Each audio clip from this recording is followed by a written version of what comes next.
I have something I wanted to open this hour with that I think sums up pretty much where we are as a country at the moment, and it may not be a good thing. Uh, I'll try to do this because I know there's going to be somebody who's going to call up in 5 minutes and say, Bill, 2 weeks ago you were talking about, and I wanted to comment about it. After I talked myself blue for the first half hour of the program this morning and nobody commented at all, and so we'll have to go back to the Tower of Babel and derail whatever we moved on to. But I wanted to share this. This is from a writer. Ian Bremmer is his name. And he does not work, to my knowledge, for NBC News, but this is posted this morning at NBC News website. And he says, is democracy essential? Millennials, that's young people, increasingly aren't sure, and that should concern us all. The real crisis for democracy may originate from within. Historically, that's how governments do fall. It's not necessarily always from an outside invader, or the outside invader takes advantage of the rot that's going on and then just swoops in and, kicks the legs out from under the tables. 7 minutes after 9 o'clock, we're at 23. Bill Cowley with you on Top Story on News Radio 1310, KLIX, and newsradio1310.com. I'm just going to give you a brief rundown of this. This is comparable to the story from a decade ago that said college students at the time, we were talking earlier about burdens and expenses for an education in this country. College students a decade ago were saying that they would literally give up their right to vote if the government paid off their debts. Well, they say the government. In other words, they'd be paying higher taxes, too, to cover all of that debt repayment, but they don't understand that. They were in remedial education for the first 2 years at college. But this is very similar to that earlier survey.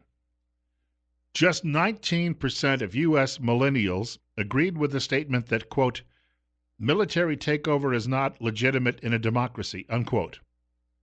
Among older citizens, the total was still a surprising 43%. Perhaps most alarming was the revelation that 1/4 of millennials agreed that, quote, choosing leaders through free elections is unimportant, unquote. Just 14% of baby boomers and 10% of older Americans agreed. How do you even get to that point? They don't think it's important that you have elections. And how do you think you're going to get a leader? And how do you think you're going to get a leader that you agree with or that you like? If you say, well, we shouldn't have elections, we'll play king of the mountain. We'll see who can push somebody off, and then they can rule until somebody pushes them off. It just shows you the numbskulls that a lot of younger Americans are dealing with, and that they simply don't care. Well, maybe it's because they're too gold-dang lazy to get up and vote. That means you have to either go on the way to work or on your lunch hour or on the way home, and that gets in the way of all the video games, I suppose. The writer at this website says maybe the problem is that young Americans and Westerners have grown up without a fascist or communist enemy to pose an existential threat. May well be why you see all these people in media praising the North Korean government the last several days. And the propaganda minister from that country. I mean, she is the equivalent of Joseph Goebbels from Nazi Germany. Plus, she's also been involved with the torture of many dissidents. So she's the equivalent combination, if you will, of Joseph Goebbels as well as a death camp guard. And yet you've got people in media singing the praises. Oh, isn't this wonderful? And oh, look how pretty she is. Oh, commies are pretty, yeah. But it's just unreal to see this sort of stuff going on. And yet a lot of the media folks who are saying that are reflecting this belief of the, quote, millennials, unquote, that seem to feel that, well, if someone pays my bills and puts a roof over my head and government becomes my mommy and daddy, I don't care. It does not occur to them that a government that might do that could come along and take everything away from you. And the writer says this isn't simply an American phenomenon. The study found that the percentage of people who say it's essential to live in a democracy falls sharply from older to younger people in many other Western countries. And for more conservative young people, a heightened global awareness of terrorism and the global flows of refugees creates deep unease in countries where democracy may make immigration and border controls more difficult. And then I'm not going to read the concluding paragraph, but he says this: perhaps new technologies are also playing a role. The power of the individual to broadcast an opinion to the world has promoted something of a backlash against free speech, as those threatened by debate or wedded to politically correct expression devalue the open debate central to democracy's appeal. He said something I don't like. I want the government to chop his head off. Boy, that'll cure it all, won't it? Till the day they come for your head. Telephone number to reach our program today. We're at 22-912. Telephone number 208-736-0300. 208-736-0300. Bill Cawley with you on Top Story on News Radio 1310 KLIX at newsradio1310.com. Caller, you're up next. You're on the air. Good morning, Bill. What I'm going to say is probably not going to be politically correct, or maybe even it'll never happen. But I think our biggest problem in elections is we've gotten to the point that we don't know who's voting, and we're allowing everyone to vote no matter what. And everyone knows a young kid is going to want everything for free. And somebody that is down in the dumps is going to want somebody to take care of them. Well, for a good example, the other day I was in the grocery store, and there was a young woman, baby, well, not baby, probably 2-3 years old, toddler in the cart, and the toddler didn't get what he wanted, and he just started wailing and wailing and wailing. And now, look, we've all experienced that. We were the same way when we were toddlers, but the fact is they've been infantilized. They've taken it into adulthood. Well, yeah, but my point is I think the prerequisite to voting is you got to have some skin in the game. I mean, you need to be a taxpayer to vote on somebody that's going to affect taxes. I mean, the fact that we allow a immigrant that's not even legal to vote, of course he's going to want to vote for somebody that's going to try and give him amnesty or so on and so forth. That's just human nature.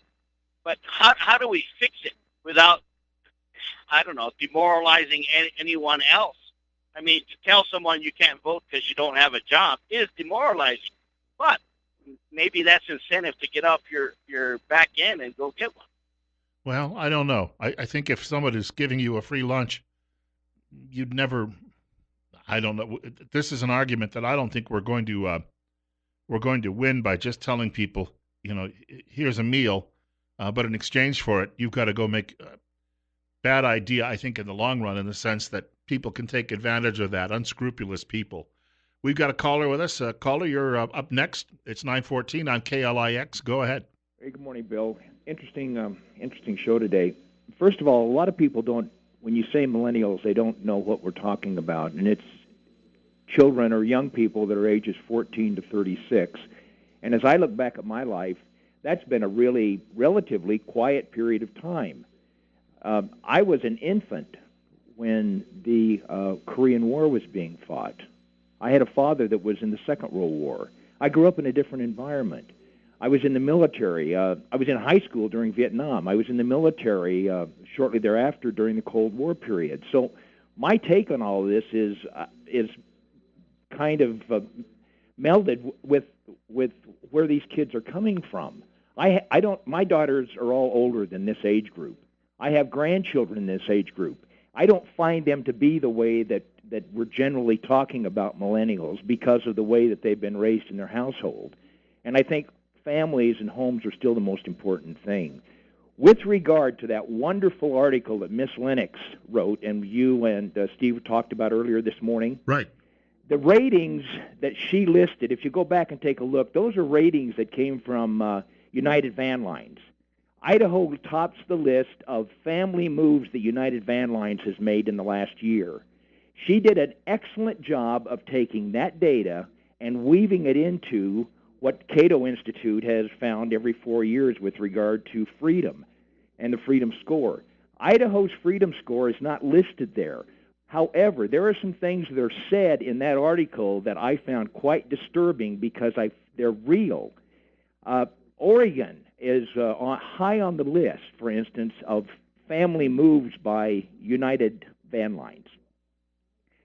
And while Oregon is very close to being a socialistic nation, the question was, why could that be? Well, it's a matter of who's moving into the state. New Yorkers and Californians, by and large, make up the largest percentage of people moving into Oregon. Sure. I lived in Bend from 1999, and my wife and I finally decided it was time to come back home. So we left in 2011. So during that 10-year period, we watched the city of Bend go from a community that was as conservative as Twin Falls to a community that was as liberal as Portland and Seattle. And it's because of who moved in. And so it underscores a point that you and Steve talked about regarding watching in Idaho, watching how our politics begins to change, because as we look at Boise, it's very liberal. And the same was true of Portland when we moved to the central area. And of I have Oregon. seen Boise in just a little over 3 years become far more liberal than it was. Absolutely. And so all we can do is be on our guard and be alert. And so these issues of candidates that you and Steve so finely covered today is so important, because they help move the changes that will happen in Idaho. And unfortunately, when they are elected, the electorate is right behind them. And so your show has been very interesting today, and I've enjoyed it. And that's an article worth going back and taking a look at, because Miss Lennox did a super job of bringing those two large pieces of data together. Yeah, that takes a good critical mind. She's obviously not a millennial. No, I don't think she is. I don't think she is. But she's probably not far from 36, but I think she just missed it, or she's one of those conservative millennials, and there are many. Yes. Well, Thanks, I thank Bill. you for the call. Take care. It's coming up on 9:18. Bill Colley with you on Top Story. That, what he's referencing, this woman's breakdown on all of this. Yeah, I'll get that out. If you go to the website, The Resurgent, the piece about the fact that people are moving from states where they have very little freedom, and a lot of it is economic freedom, but it's other liberties in other areas too as well. She breaks this down and says people are not necessarily going just because of tax issues. They're not looking always just for lower taxes, but they're looking for other freedoms as well. Now, how do you define freedoms? In Colorado, which made the list, it's on the high end, those freedoms are freedom to puff pot. So that might be a freedom somebody is looking for. On the other hand, if you're coming to Idaho, you might be looking for the liberty of just being left alone. So different definitions of all of these things. I've got to take a quick break. We'll have more of your telephone calls coming up in just a moment. Bill Colley with you today on Top Story on News Radio 1310, KLIX and newsradio1310.com. I wanted to mention our friends at Even Green Technology, that is EGT Solar. A lot of people have decided solar is not only a great backup, but could be critical to your survival if we ever go through a situation where even briefly the grid is down. And I wanted to point out EGT Solar is Idaho's largest and most trusted electrical licensed solar company. They take a unique approach to energy independence, combining a multiple solar and efficiency technology to ensure your maximum return on investment. And they have several zero down financing options. If you've got more questions, telephone 208-293-9191, 208-293-9191, or go online at evengreentechnology.com, and you can also see reviews and recommendations from satisfied customers. A couple of things I saw today in Pravda on the Potomac, known as the Washington Post, that back up a little bit about what I've said about the expectations, the feeling of entitlement that the younger folks in this country have. And as the previous caller pointed out, the millennials are that group between 14 and 36. It's a nickname for a generation. And it's because they've grown up in some circumstances. I referenced the book yesterday, too, The Fourth Turning. Boy, that details how these generations arise, and nothing changes. Every 80 years, you get a repeat performance in Western history. But a couple of stories I saw at the Washington Post today. One is the rundown of President Trump's overhaul of government. It says he wants to destroy America's safety net with giant cuts. We've already talked about the fact you can't keep spending. The yearly deficits and the overall debt are at such ridiculous levels, we may never, ever come out from under it. This could be very, very bad. And, at some point, it's like playing Kerplunk or Jenga. At any moment, you don't know when it's going to happen. But things could all come collapsing down. Everything could look perfect and rosy And then, bang, just like that, the economy goes to pieces. And I was looking at that as well, and there's a story that is in the Post, or it's a opinion column today from a guy screaming about DACA and how mean it is to send people away who know nothing else but living in America and who here are illegally, but through no fault of their own. The usual get out the box of Kleenex stuff. And they're complaining, too, that President Trump is suggesting food stamp recipients, instead of going out and buying potato chips with their food stamps or trading them on the black market for cigarettes and beer and dope, that we actually deliver them necessities, but canned goods. Well, what do you mean they're going to eat canned goods? That's not right. Well, canned goods would be eating a lot better than a lot of working people do already, or a lot of working people are already eating canned goods themselves. If you're feeding at the public trough, as long as you're fed, I guess that's the important part. On the other hand, the liberals say if they want a food stamp recipient wants filet mignon, they should have filet mignon. Are they nuts? 23 right now. We're at 9:24. Bill Colley with you on Top Story on News Radio 1310 KLIX and newsradio1310.com. Telephone number 208-736-0300. Caller, you're on the air. Good morning, Bill. Thanks for taking my call. You're talking about one of my biggest pet peeves, this welfare crap. You know, they have I believe it's Virginia, last month passed a law that if you can physically work, you will put in 40 hours a week, or a month, 40 hours a month before you get your welfare from the government. You know, there's families out there that mom and dad live together because if they get married, their food stamps are going to go down.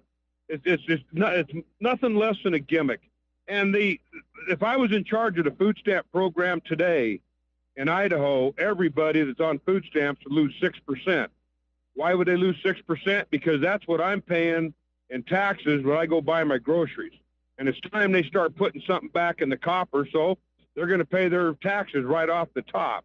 And also, you're going to go to a grocery store, you're not going to be able to walk the whole damn store and buy stuff and put it on food stamps. You're going to have 2 or 3 aisles, and that's it. And you ain't going to have a card in your pocket because we can't trust you with it. So you're going to go up front, and the cashier is going to put your name in the system, and it's going to tell them what your balance is left. And guess what? You're going to have to show them ID to buy your groceries. Now, I want somebody to tell me what's wrong with that idea. What is wrong with it? They're getting stuff for free? Oh, yeah, and let's go along with the drug tests also for being on food stamps. If they're going to get stuff for free, to hell with their pride. They're going to have to do, pardon me? I'll add something to that. Once a week or so, I go to Smith's Grocery to go shopping. It's not my first choice. I generally go to a couple of other places, but we have a lot of discount groceries in the area.